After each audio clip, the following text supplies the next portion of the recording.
Hello and welcome to the Munro track pitch at the University of Birmingham. Today's the last BUCS Wednesday of 2012 and we're here for one of the biggest events of the year, the lacrosse Christmas cracker. We've also got a roundup of the week's scores and a sports focus on swimming. This is Sports Report.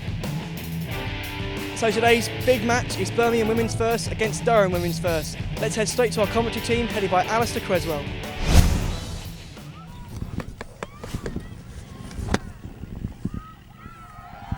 This is shot away there by, looks like, Claudia Button with the goal for Birmingham.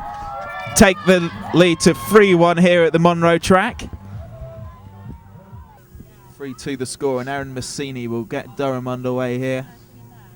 Works his way to Hitchcock, open net. Crossley had come off her line somewhat, and all she had to do was flick it over her head. So Hitchcock takes it to honours even here at the Munro track, 3-3 after over halfway of the first half. The Durham defender just can't deal with Lafferty at the moment. They had no choice but to foul her there. She was too quick for them. Absolutely will be Kirsten Lafferty have a shot on goal. She'll face Izzy McNabb in the Durham goal for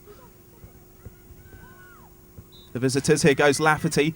Strong shot away, and McNabb, well, it looks like it's worked its way in. McNabb set up a nice little block there, but it must have just worked its way past her body, and Birmingham take the lead, having led for much of the game already. After Durham came back to tie it, it's Birmingham 4, Durham 3. Yep. Find its way back to Massini, back of the net.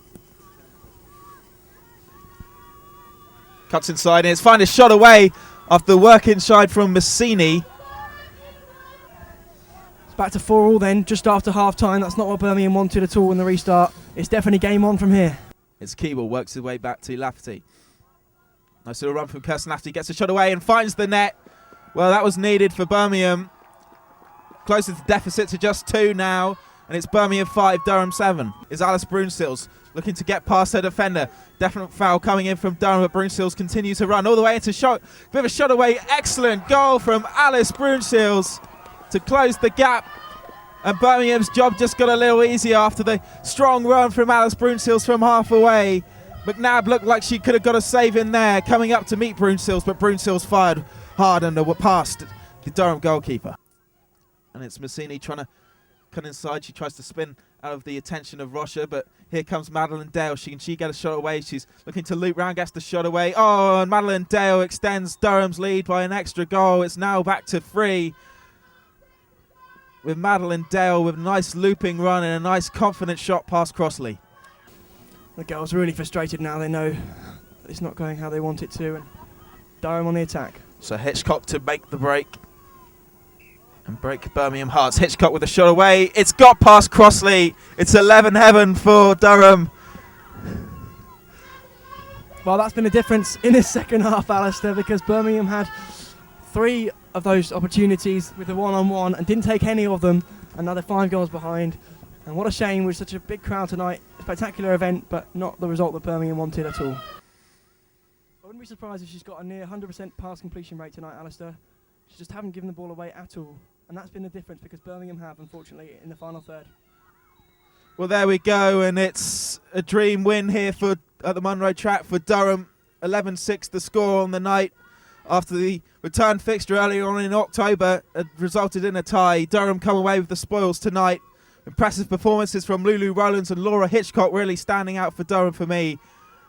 Meanwhile, Birmingham somewhat disappointed with their lapses of concentration in the second half, and that's ultimately what cost them. It's finished here at the Munro track, Durham 11, Birmingham 6. That was this week's big match. Now let's hand over to Redbrick Sports for the post-match interviews. It is. We had a really good start and just a really tough second half. And we really wanted to win it. We had great support from everyone, and we really wanted to put up a good show. Fair to say that Durham, the most difficult opposition you're going to face this year? Definitely. In the league stages, they've become our new rivals. It used to be Loughborough, but it's definitely now Durham. But we've got tougher tests to come as well. And what would you say was the difference between your side and Durham today? Not a lot to start with. We went up quite early. Second half, it was just coming out of the second half. They came out roaring. They were ready to go, and we weren't. It's a great event for you guys. How was it having such a big crowd out here to watch you guys today? Amazing. It really helped, like, especially in the first half. With the support was brilliant. We've never had support like it at the uni, and it's great to see so many people coming out to watch lacrosse, and for us, an opportunity for us to demonstrate what we do as a club and how well we run and stuff. Sure. And what sort of difference does it make for the players having this sort of support behind you during a game? Oh, it makes a massive difference, especially when maybe our heads go down. If we've got the crowds cheering us on the sideline, it just helps pick us back up really quick. It's great. Is this something we can expect to see a lot more from the lacrosse team, maybe come back next year? Even bigger, even better, bigger crowds for you?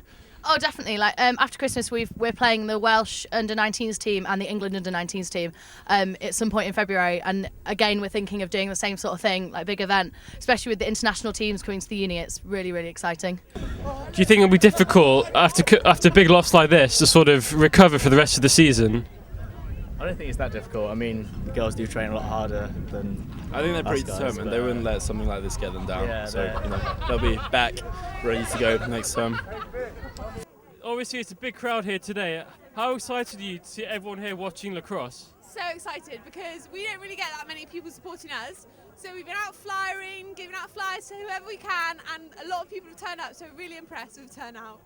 What do you have to say about the crowd? Because they were quite loud during the game and really getting the support behind the home team. Yeah, I think it was really great of them. It was so nice of them to back up our team, come down here, support, really joining in on all the cheers and things, but also being supportive while they're playing, like making sure they're watching the game, keeping their eyes on the match, that sort of thing. And really, like, everyone knew when there was a goal, which shows how important the match was and how tense it was at times. What have your highlights been in terms of sort of the sports you've been watching this term? Well, it's been an absolute pleasure to go around all the matches on Wednesday afternoon. I make it a priority to come on Wednesday afternoon to watch all our BUCS fixtures and non-BUCS fixtures for that matter. But lacrosse is probably one of those sports that I have picked up this term, and as well as enjoying all other matches, I've particularly enjoyed learning about the game of lacrosse. Now let's have a look at some of the rest of this week's scores. In badminton, the men's first lost 6-2 to Loughborough firsts, and the Birmingham seconds took on the thirds and won 7-1. The women's were unfortunate to lose to Loughborough 5-3, but the seconds managed to beat Nottingham seconds 6-2. In football, the men's seconds lost to Coventry 3-1, but the Birmingham thirds beat Worcester seconds 4-1. As for the women, the first team was successful against Leeds Met as they won 4-1. In hockey, the men's firsts drew with Leeds 4-4. As for the seconds, they beat Nottingham Trent firsts 3-2. The women's firsts were successful against Leeds Met until they won 6-1. In lacrosse, the men's firsts drew 5-5 with Staffordshire, and the seconds lost 5-9 to Nottingham Trent. As for the women's, the first lost 11-6 to Durham, but the seconds beat Warwick 21-1. In rugby league, the men's first beat Edinburgh 25-19, and the Blues beat Aston 20-13. As for the women's, they were triumphant against Edinburgh, winning 41-20. So every week we're bringing you a different sports focus. This week the club we're looking at is swimming. Hi, you're talking to Harry. And I'm Chris. We're part of the University Swimming Club. Together we are joint club captains. Yeah, well basically we have like up to 7 pool sessions a week, sort of up to about 10 hours in the pool. A couple of strength conditioning sessions in the gym, also spinning. Some people get involved in yoga and flexibility sessions as well. We do a lot basically, but it varies between the groups. We've got very high tiers down to very bottom tiers. If you were a novice, then you'd probably start by coming along to sports fair. That's where we meet most of our intake. And then from there we then have a trial session, and then after that it all goes from there. We take them into training, try them in different sessions, and then kind of off we go. It basically like splits into sort of 4 different tiers, so even if you want to come along and swim once a week, just come on the socials, we cater for that, all the way up to like national level swimmers who are training in like 10 times a week here. So. A lot of our professional swimmers tend to speak to the coach beforehand, or the club captains, whoever that would be. It's very like it's easy to move around. It's sort of if you're performing really well in one tier, it's easy to move up, and it's the same. You can drop down as well if you want to do a bit less. The reason you should join the swim club is we're a successful bunch, and we have a good time. So join. Yeah, just get involved. That's it for Sports Report this term. Join us again next year for more weekly sporting highlights. If you want to get in touch, use the hashtag SportsReport on Twitter. For now, on behalf of everyone at Guild TV, Redbrick and BurnFM, Merry Christmas. Hello and welcome to Sports Report. There's always something new to learn, always a new trick to try out. I felt we went out with a real good commitment and the right attitude today. Now let's have a look at our weekly sports focus. The season's going well, we've got a new coach. We're playing the twos, which is going to be a really exciting match. The aim is to win the league, obviously. It's a shot. Wilson 5 metres in from the touchline. Ancient Japanese martial art. The space is under pressure from Honecker. Fantastic block from Honecker. Yards out, well blocked by Northumbria. It's a long shot from distance this time off the crossbar. This is where they need to push on if they want anything from this game. Fantastic, crucial defensive work and now. Something very special is happening today. And Birmingham have the first goal of the game.